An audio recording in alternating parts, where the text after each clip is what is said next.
తెలుగు రాష్ట్ర ప్రజలకి నా హృదయపూర్వక నమస్కారాలు మరియు దసరా శుభాకాంక్షలు.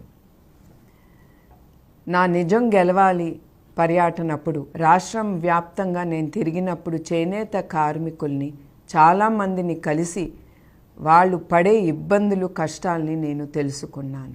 చేనేత వస్త్రాలు మన తెలుగు రాష్ట్రాల్లో మంగళగిరి, వెంకటగిరి, ఉప్పాడ, పోచంపల్లి, సిరిసిల్ల, గద్వాల్, ఖాదీ ప్రసిద్ధి చెందినవి. నూలు సేకరించినప్పుడు బట్ట నేసే వరకు ఆ కార్మికుడు పడే కష్టాలు, ఇబ్బందులు ఎన్నో. అతను ఆరోగ్యం కూడా లెక్క పెట్టకుండా ఆ బ్లీచింగు, యాసిడ్ మధ్యన నుంచుని అతను బట్ట నేస్తున్నారంటే మనం అందరం ఒకటే ఆలోచించాలి. వాళ్ళు పడే ఆ కష్టం వాళ్ళ బిడ్డల కోసం, వాళ్ళ కుటుంబం కోసం, వాళ్ళు ముందుకు వెళ్ళటానికి వాళ్ళు అన్ని ఇబ్బందులు ఎదుర్కొని బట్ట నేస్తున్నారు. అందుకే మన అందరం ఆ చేనేత కార్మికులు వాళ్ళు పట్టే నూలు పోగుతో వాళ్ళు అద్భుతాలని సృష్టిస్తున్నారు.